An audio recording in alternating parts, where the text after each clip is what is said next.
Alright, hello everyone, this is Zachary here, and welcome to a reference video on VGC 2021, aka Series 7, aka Crown Tundra format. Now, I will say this to be honest, because it has been a while since I actually ever put VGC content other than the quote-unquote stream I did. I'll probably just turn that to a video format for now, but anyway, that's beside the point. My point is, we are playing VGC 2021.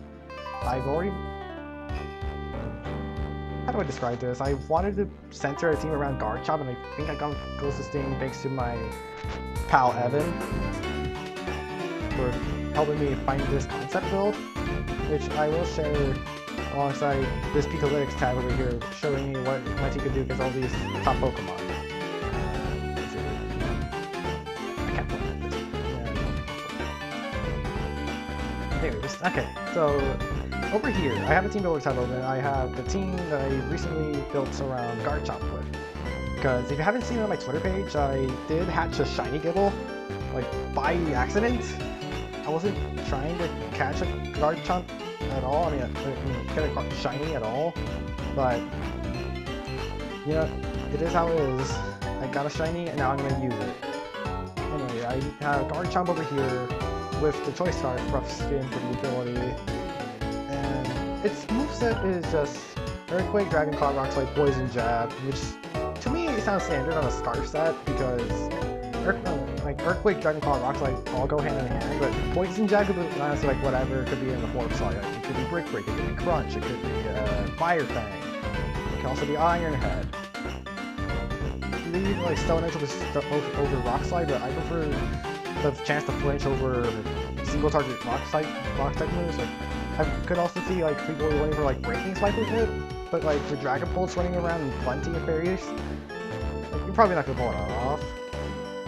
And then this is a typical spread for a Garchomp, like 252 attack, 252 speed, and I put the 4 in HP as a preference because I always like to put things in HP because I don't want to specify a defensive stat for the last 4 EVs, and there's a reason for me to do this.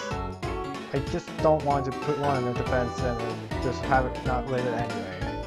And I go Adamant here over Jolly because even with Adamant, I think it's like 154 speed. Okay, it's 1.5. Let me map that real quick.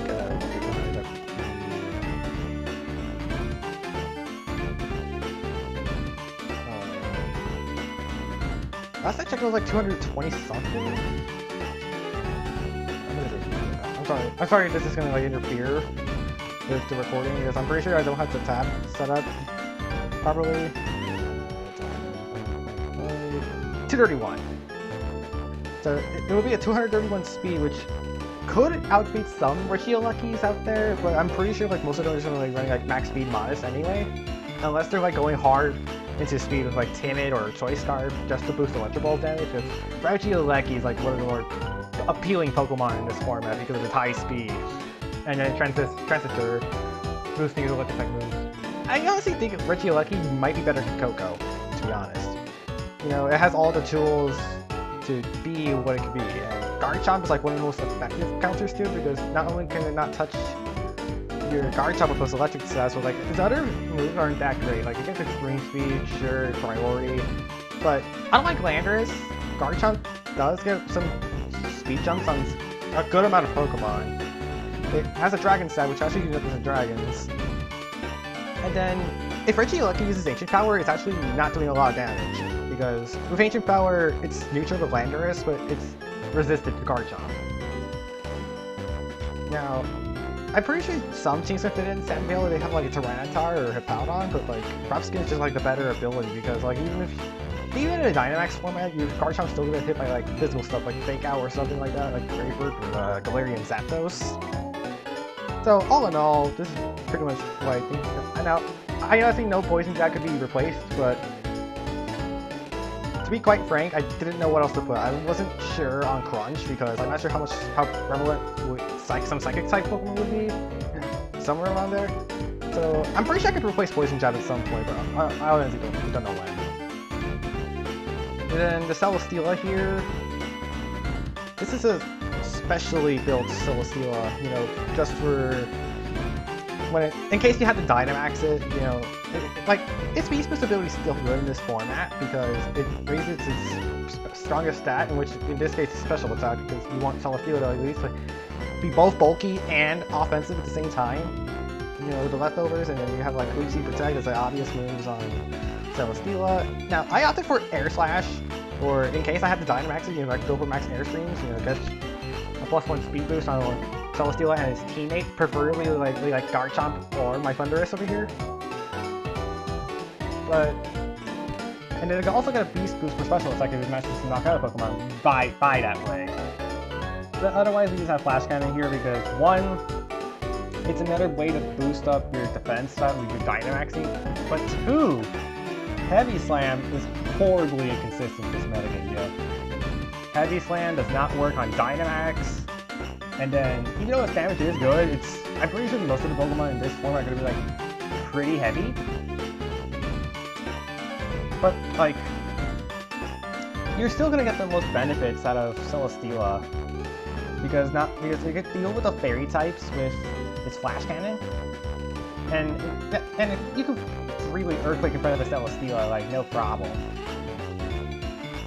So you would have to be wary on some electric types, like Regieleki, for instance.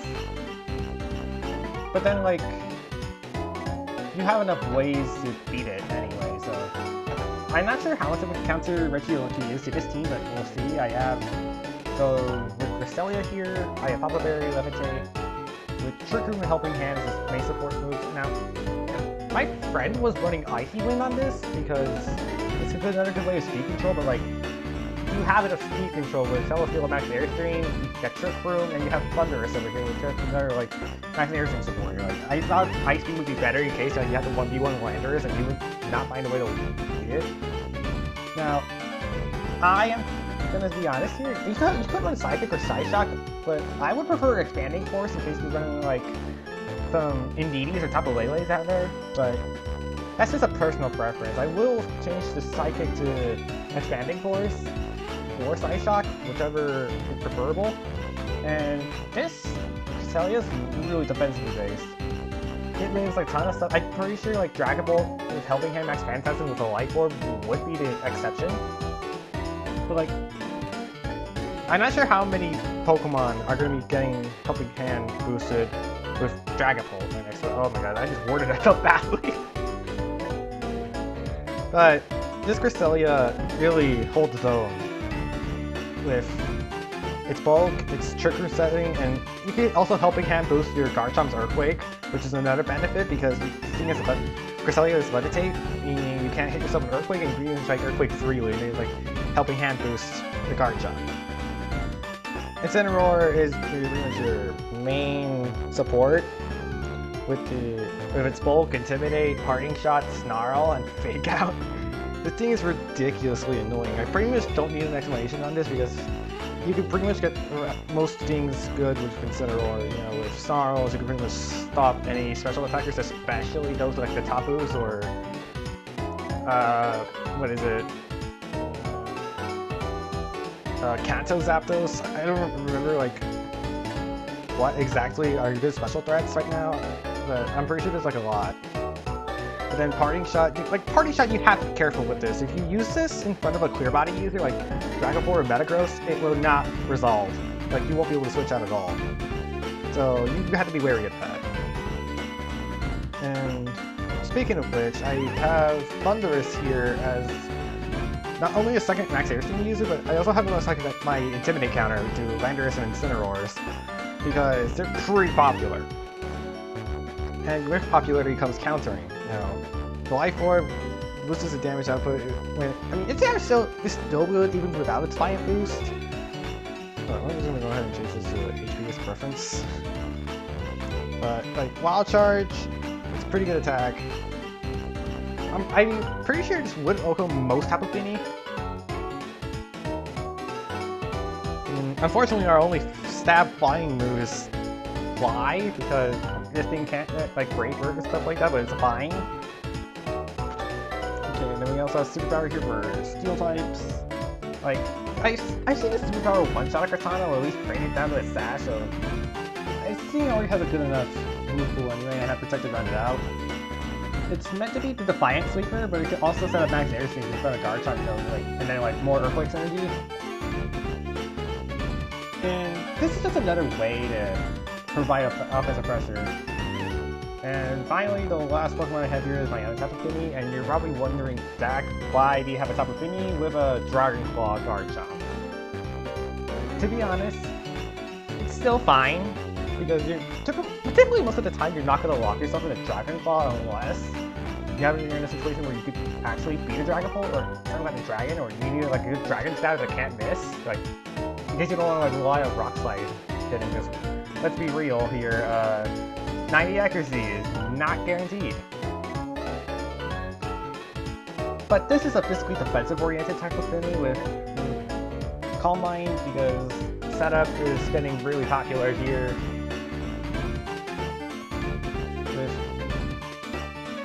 Okay, then like your water stat is Muddy Water, then you have Moonblast, Surefire Dragons, and then you finally have Protect. Now, all in all, what does this team threat? This team can threat Metagross pretty effectively. Thundurus can actually take care of both Landorus and Incineroar pretty effectively. Regieleki, this is like a thing where Garchomp has to like step in, but also Incineroar can pretty much wall it to a degree. Something Cresselia, you can just never go out with Celesteela, Thundurus, or Tapu Fini in front of a Regieleki at all. Now, Glastrier has been the same problems in Trick Room, because our only Trick Room answers are Cresselia, Incineroar, and Celesteela. And not all of them can effectively one-on-one a Glastrier without like progress some more. Like you would need like Intimidate, Biting Shot heavily against Glastrier because of Chilling May, and then it also gets like high horsepower and close combat, making Cresselia like one of its best counters. But like you would need to set up pretty effectively against Trick Room in order to beat a Glastrier. Oh, and by the way, if you run into like Haze, Dust Pops plus Glastrier, I would almost give this team an auto loss against that, because you would need to predict first of all, you would need to predict the Haze to come out, but then you would also need to effectively counter the Glastrier in the first place. So, I mean, I guess Tapu Fini is a counter to the Glastrier, but like, you can't get effective damage on without a Calm Mind boost. So, I guess I agree with that. What else appears here? I mean, Dust Pops we already went over. Dragon Pole, if you don't get set up, will give you trouble, because this team can threaten Garchomp with threatening Cresselia, but like you would need Incineroar and Tapu Fini, maybe Celesteela, to effectively defeat a Dragon Pole. Unless you get into a position where if you get a Dragon Claw off, like if your Dragon Pole is in Dragon Claw range, you could probably just like Choice Scarf. 231 would.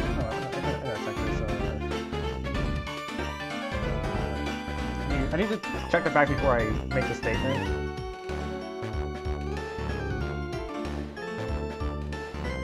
Yeah, okay. So, I already did the calc for the speed, so Garchomp will outspeed Dragon Pole, and if it's in Dragon Claw range, you could just like get the jump on Dragon Pole and Dragon Claw it, and you would pretty much KO it. Opposing Cresselia has not been a concern just yet, just because it just sits there. But like, I mean, I guess my own Cresselia, Celesteela, and Incineroar pretty much beat it, so I guess you're not as worried with Cresselia. But Thundurus, just there's a lot of things. Like, maybe if you're worried about the Metagross matchup, you pretty much just have to like either set up Trick Room in front of them, or get a set up with your Tapu Fini. And Celesteela just straight up walls it. They don't have Max Lightning with Thunder Punch. And effectively, this team is not doing pretty good so far. And I plan to make this team in-game, so what is the overall inference of this team? I've done some testing with this with a couple of my friends, and I effectively got a 4th in a testing tournament. But I'm pretty sure I'm not going to count that as an actual result, just because other people were testing. It's done well, except like against Trick Room Glastrier if they get set up properly. Like against Glastrier, you would need Incineroar, you would need Cresselia, you would need Tapu Fini, and maybe Celesteela. Garchomp and Thundurus both have bad matchups against Glass Trigger. Which would make this format a little scary because like all these tricking teams going around. And effectively, this is pretty much how I intend to go at Series 7 starting this Sunday. And that's almost all the inference I have to make about Garchomp so far. I think Garchomp's a pretty underrated pick right now. Because Landorus just exists, but like Garchomp has some benefits over. But this team can just synergize very well even without... Like, I would say some people would argue Dragon Ball is even better than Garchomp. I would agree, but Garchomp just has so much synergy with this core. You may just want to consider Garchomp for this format. But anyway, that's beside the point. I am going to end this discussion here. If you want to see more discussions like these, or you want me to make a VGC 2021 video, leave a like, subscribe if you are not subscribed at all. Go follow me on my social media links in the description. And I hope you guys have a good day, and stay safe out there, boys. Stay safe.